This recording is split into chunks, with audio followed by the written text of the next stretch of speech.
In the long history of the world, only a few generations have been granted the role of defending freedom in its hour of maximum danger. I do not shrink from this responsibility. I welcome it. They say history is written by the victors, but the real story is etched in the shadows, whispered in the smoke-filled rooms where deals are made and legends are born. Tonight we delve into what makes a nation and what makes an original. Welcome to Musings of a Cigarette-Smoking Man. I'm Stephen Leake. Tonight we're not chasing conspiracies, not exactly. We're chasing ghosts, specifically the ghost of the American original. What is it about this patch of land, this grand experiment, that breeds such distinct characters?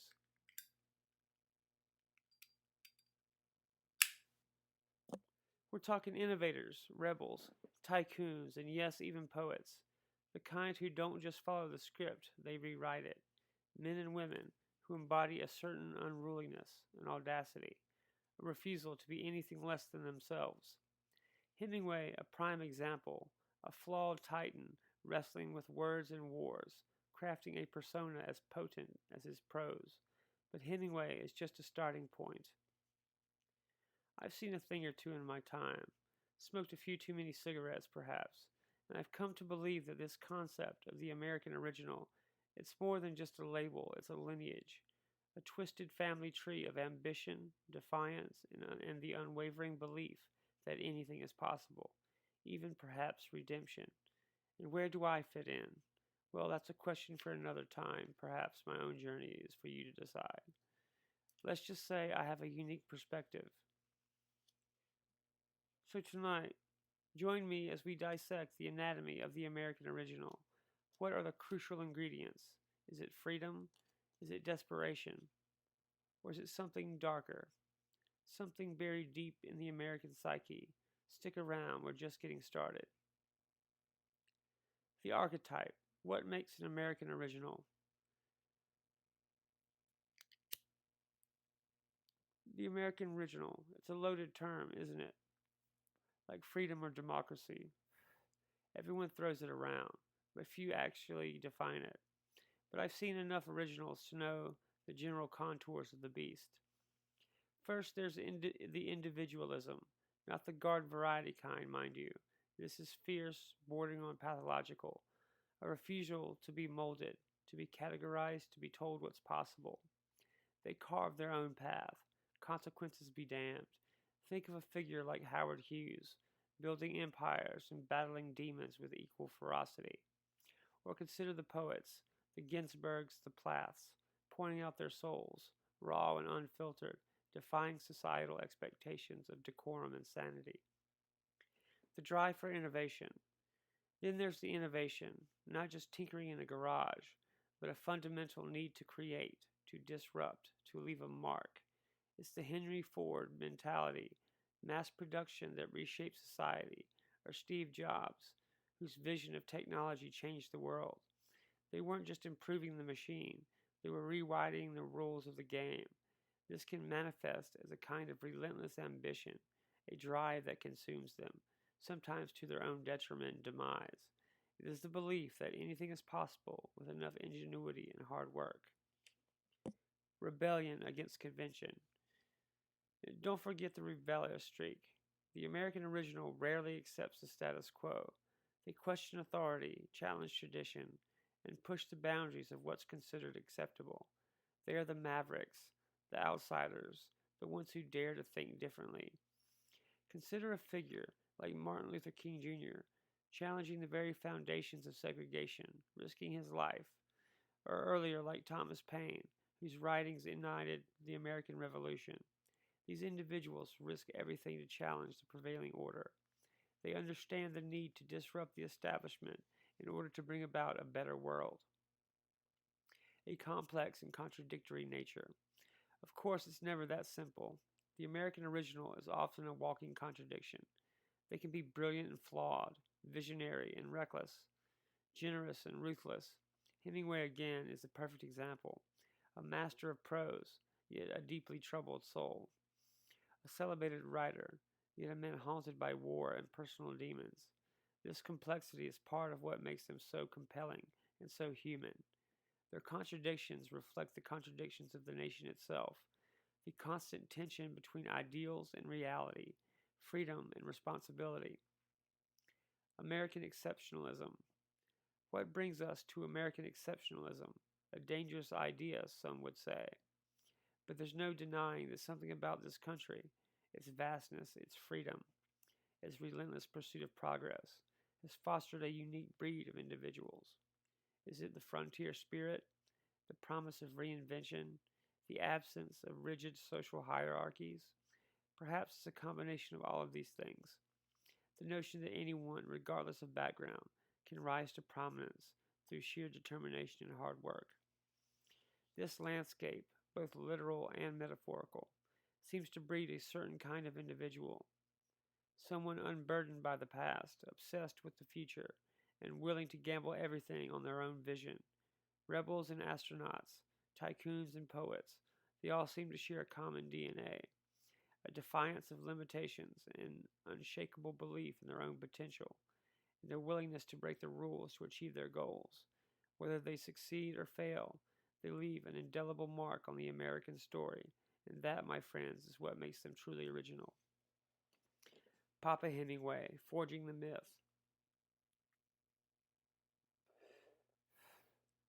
Hemingway, the name itself, is a brand, an American brand. But what was he selling? Courage, stoicism, or just damn good prose? He's become synonymous with the American original, but the truth, as always, is far more complicated. The man and the myth. Let's start with the basics. Born in Oak Park, Illinois, hardly the breeding ground for a literary lion, yet he clawed his way out, reinventing himself at every turn. War correspondent, ambulance driver, bullfighter aficionado, deep sea fisherman. He wasn't just writing stories, he was living them, or at least crafting the image of living them. He built a myth around himself, brick by painful brick. His writing style, staccato, economical, a deliberate rejection of Victorian excess. Hills like white elephants, the old man of the sea. He stripped language down to its bare essentials, reflecting a world stripped bare by war and disillusionment. Every word carefully chosen, every sentence a punch to the gut. He wrote about men facing impossible odds with grim determination, and in doing so, he created a new kind of American hero. Hemingway's masculine ideal. And let's not forget the Hemingway Code, the masculine ideal he so meticulously cultivated. Stoicism in the face of adversity, grace under pressure, the ability to endure suffering without complaint. It's an attractive fantasy, particularly for a nation that prides itself on its rugged individualism. Of course, the reality was far messier. Multiple marriages, depression, a descent into alcoholism. The very things he seemed to despise were the demons that haunted him. The question is, did Hemingway succeed in writing a new American myth, or did he become trapped by it? Perhaps it was a bit of both. The image of the hard-drinking, world-weary adventurer became inextricably linked with his work, and that image in turn influenced generations of writers and artists who sought to emulate his style and his persona. But can anyone truly replicate authenticity, or does imitation inevitably become caricature? The legacy of an original. Hemingway's influence extends far beyond literature. He shaped our very idea of what an American writer should be: rugged, adventurous, uncompromising. He embodied a certain spirit of rebellion, a refusal to conform to societal expectations. And this spirit of rebellion that is vital to the American experiment.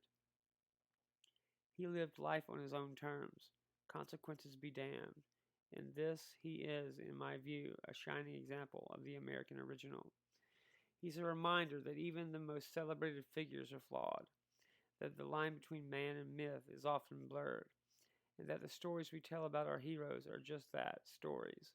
But they are stories that can inspire us, challenge us, help us understand ourselves and our nation a little better.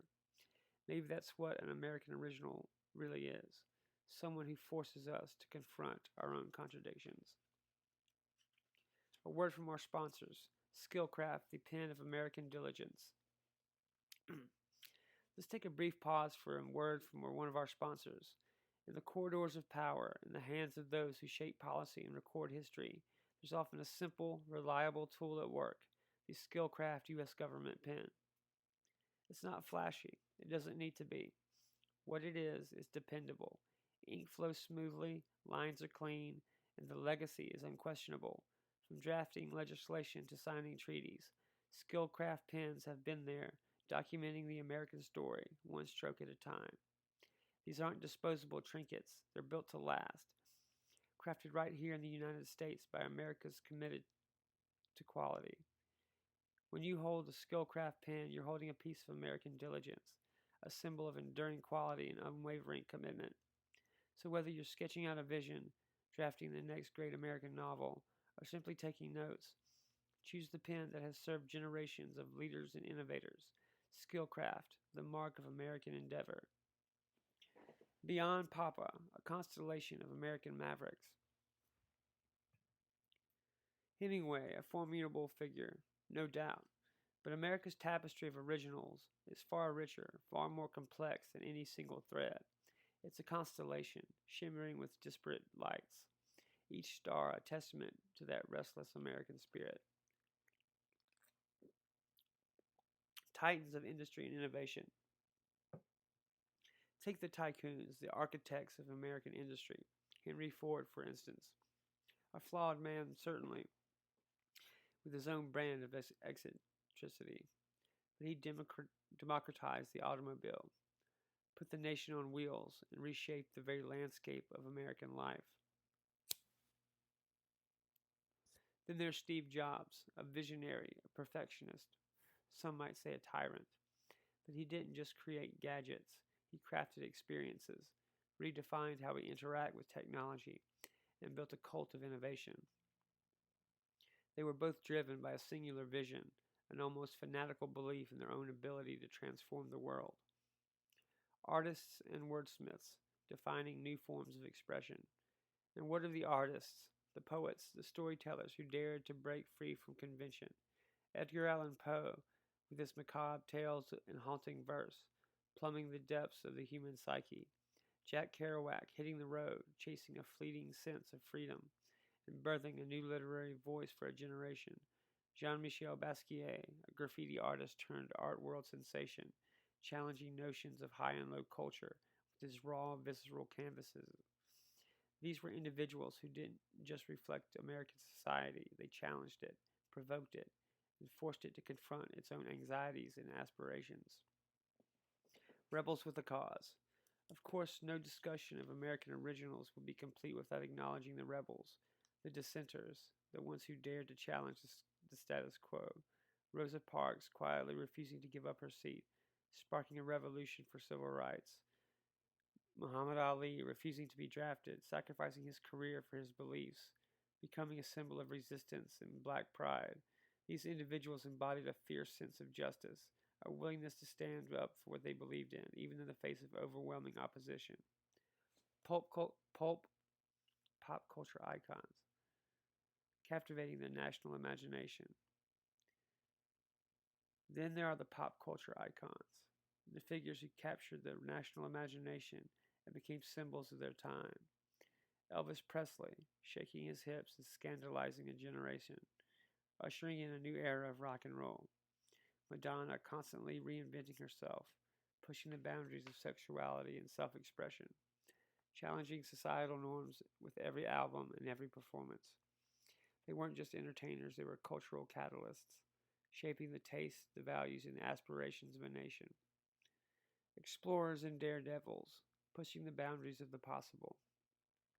Let's not forget the explorers, the adventurers, and the ones who dared to venture into the unknown. Amelia Earhart, disappearing into the vast expanse of the Pacific, forever etched in our minds as a symbol of courage and ambition. Neil Armstrong taking that first small step on the moon, a giant leap for mankind, embodying the American spirit of innovation and exploration. These were individuals who refused to be bound by the limitations of the present, who pushed the boundaries of what was thought possible, and who inspired generations to dream bigger and reach higher. These figures, so different in their backgrounds, their talents, and their pursuits, are all united by a common thread: a refusal to be ordinary, a burning desire to leave their mark on the world, to challenge the status quo, to create something new, something lasting. They are the American originals, the architects of our nation's identity, the shapers of our collective imagination. My own shadow, reflections of an aspiring original.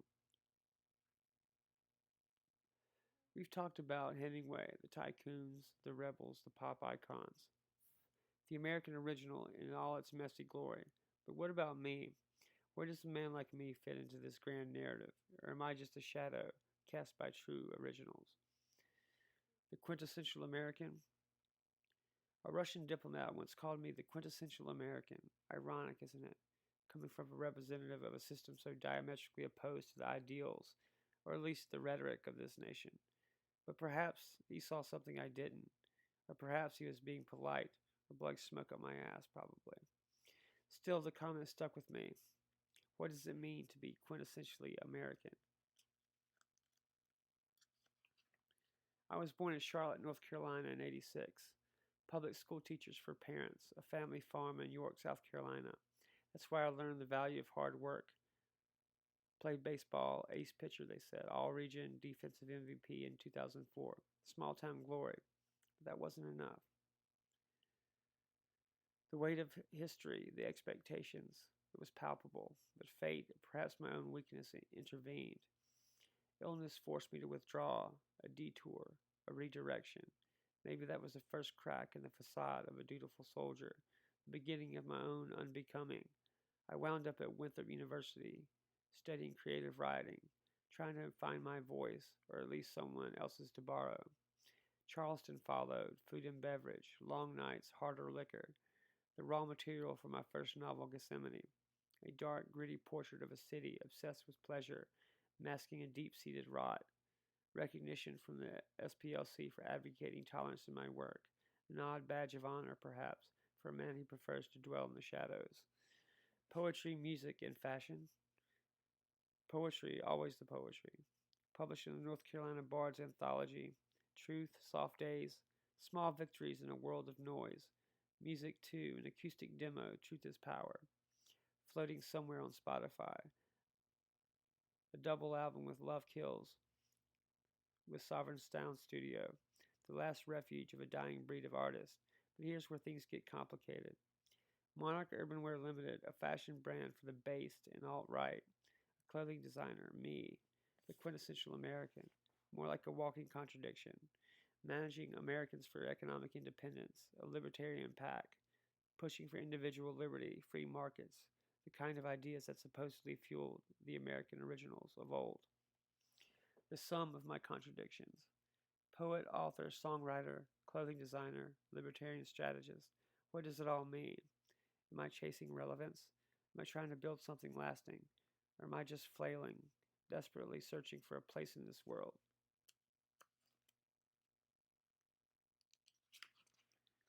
A way to leave my mark.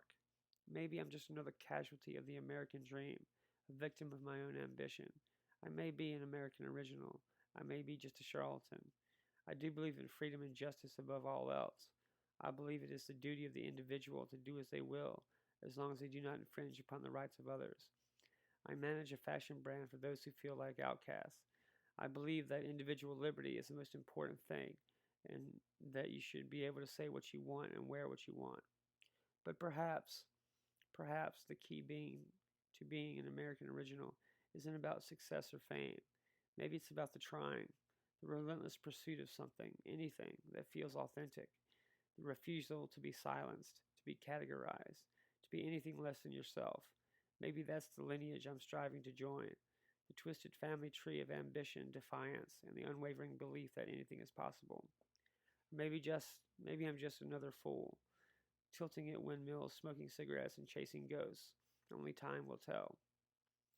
Strategic Endeavors, a message from Monarch Holdings International. In the world I navigate, power isn't always about what it seems.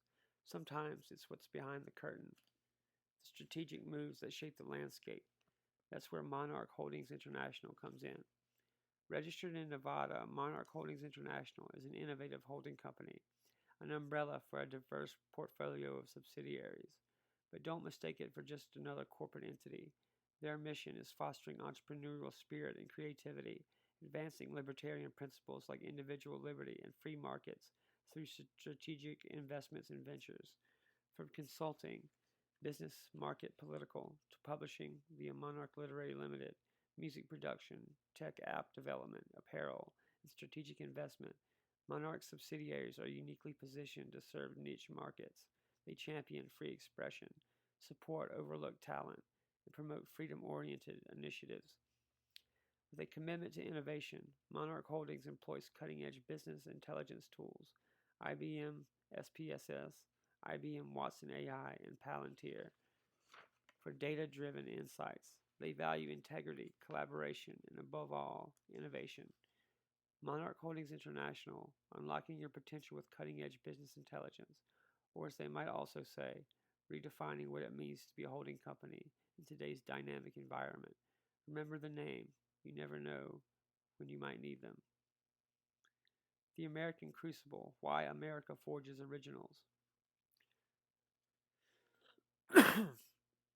We return to the heart of the matter. What is it about these United States that makes it such fertile ground for the American original? Why here, of all places, do we find such a concentration of innovators, rebels, and iconoclasts? It's not just about geography. It is it? It's something deeper, something woven into the very fabric of this experiment. The allure of liberty. First, there's the obvious freedom, or at least the promise of freedom. Individual liberty, the cornerstone of the American creed, the freedom to think, to speak, to create, to fail, and to try again. It's a powerful draw, a siren song that has lured dreamers and schemers from every corner of the globe. This connects, of course, to the libertarian ideals I've espoused, the belief that individuals should be free to pursue their own goals, unburdened by excessive government interference, a fertile ground for entrepreneurial spirit, wouldn't you agree? Capitalism and innovation. Let's not shy away from the role of free markets in capitalism. The profit motive, the relentless pursuit of wealth, can be a powerful engine of innovation. It drives competition, encourages risk taking, and rewards those who can create something new, something valuable. Think of the tech giants of Silicon Valley. Driven by ambition, yes, but also the promise of untold riches. Of course, capitalism has its dark side: inequality, exploitation, the relentless pursuit of profit at any cost. But it also creates opportunity, fuels progress, and empowers individuals to shape their own destinies. The enduring frontier spirit. There's also the lingering spirit of the frontier. Even in this modern hyper-connected world, that sense of limitless possibility, of venturing into the unknown, still resonates. It's in our DNA, this urge to explore, to conquer, to build something new from nothing. It's what drove the pioneers westward, what sent astronauts to the moon, and what inspires entrepreneurs to launch startups in their garages. The frontier may be closed, but the frontier spirit lives on, pushing us to constantly challenge the boundaries of what's possible. The melting pot paradox. America, the melting pot, or is it? The ideal is that all cultures blend together, creating something new and harmonious. The reality is often more complex, a mosaic of distinct, powerful individual expressions, sometimes clashing, sometimes coalescing, but always vibrant and dynamic. This tension between unity and diversity, between conformity and individualism, is what gives American culture its unique character. It's a constant negotiation, a push and pull between assimilation and self-expression. This makes it a melting pot, or a collection of powerful, distinct individual expressions. Is it both? What is the proper term to properly define this tension? the tension between conformity and rebellion. And speaking of tension, let's not forget the inherent conflict between conformity and rebellion in American culture. We are a nation that simultaneously celebrates tradition and iconoclasm, that values order and innovation. This creates a dynamic environment where individuals are constantly pushing against the boundaries of what's acceptable, challenging established norms, and forging their own paths.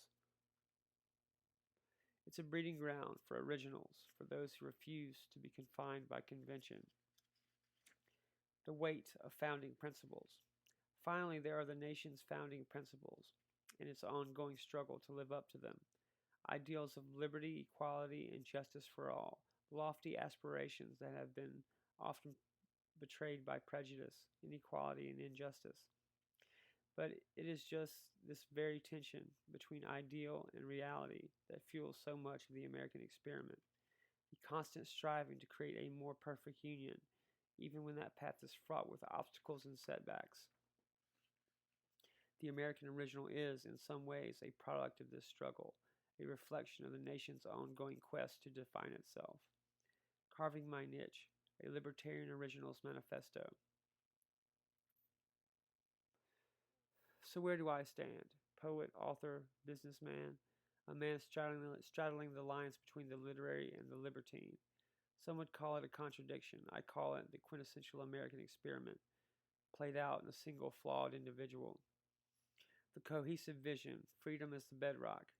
You see, there's a thread that binds all of these disparate activities: the writing, the music, Monarch Urban Wear, Americans for Economic Independence, Monarch Holdings International. It's not about chasing trends or accumulating wealth, though those are welcome side effects. It's about freedom, individual liberty, the freedom to create, to express, to challenge, and to build, without the suffocating weight of bureaucracy or the stifling hand of social conformity. My libertarian principles aren't just a political stance, they're the very foundation of my being. Individual liberty, free markets, free expression. These aren't just talking points, they're the air I breathe, the fuel that drives me. They're the reason I champion overlooked voices, the reason I push for economic empowerment, the reason I design clothes for those who feel like outsiders. Monarch Literary Limited, championing free thought. Take Monarch Literary Limited, for example. It's not just another vanity press churning out mediocre prose. It's a mission to champion free thought and innovation, to publish exceptional poetry and literary fiction that dares to challenge the status quo. We're not looking for safe, sanitized narratives. We're seeking unique voices that challenge the norm, that provoke thought, that ignite the imagination. And yes, we're even taking a stand on climate change, but not with empty gestures of virtue signaling. Much of what we're seeing that is being reported as climate change is really the use of fifth generation warfare weather weapons, and I will never shut up about that. Reinterpreting quintessentially American. That Russian diplomat who labeled me the quintessential American, perhaps he wasn't so far off, though I doubt he fully understood the implications. He saw the ambition, the drive, the relentless pursuit of something, but perhaps he missed the underlying philosophy, the unwavering commitment to libertarian ideals. To be quintessentially American, in my view, is to be a champion of freedom, a defender of individual liberty, a force for innovation and progress. The Truth is Power, Love Kills manifesto. That brings me to my ambitions. The Truth is Power, Love Kills double album isn't just a collection of songs, it's a manifesto, a declaration of intent, a fusion of art and ideology, a musical exploration of themes that define my life and my work. It's about challenging power structures, questioning narratives, and embracing the raw, unfiltered truth, even when it's painful. It's about love, too, in all its messy, contradictory forms. Love of freedom, love of creativity, love of humanity, even when humanity seems determined to destroy itself. It's about creating something that will last forever and stand for something greater than just myself. The culmination of a life lived on my own terms, for better or worse.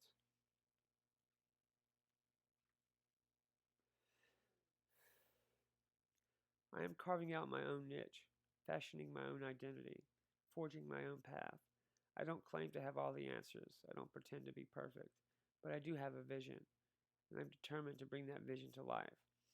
One word, one song, one design, one investment at a time. Because that, my friends, is what it means to be a libertarian original. Last musings in the unending story.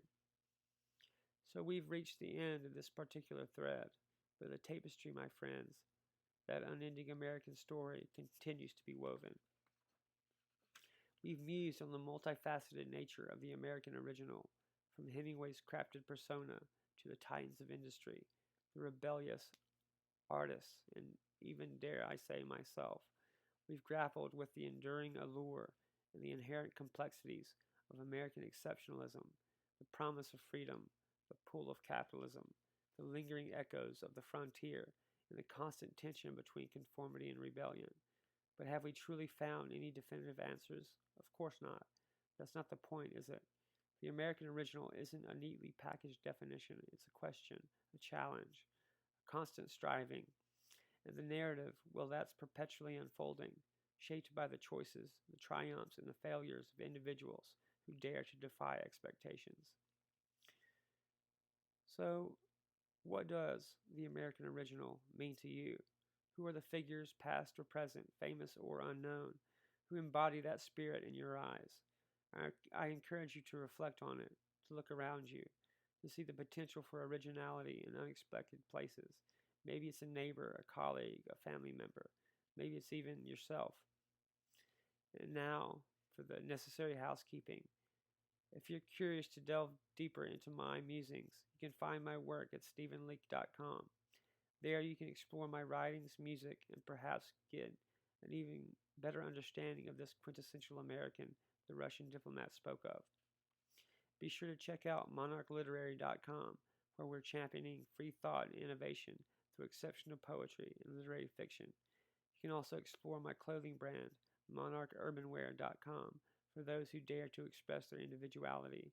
For those interested in the principles that underpin my endeavors, visit aeipac.org to learn about Americans for Economic Independence. Of course, you can always find this podcast, Musings of a Cigarette Smoking Man, wherever you get your podcasts. And if you've enjoyed our little sojourn into the heart of American identity, I encourage you to subscribe and leave a review. It helps others find their way to our smoke-filled corner of the internet. Until next time, I have a feeling the next episode will be on the topic of technological control, a brave new world indeed. Perhaps the greatest American original is the one who recognizes that the story is never truly finished, that the struggle for freedom, for innovation, for authenticity, it's a never-ending battle. I'm the cigarette smoking man. Thanks for being with me today.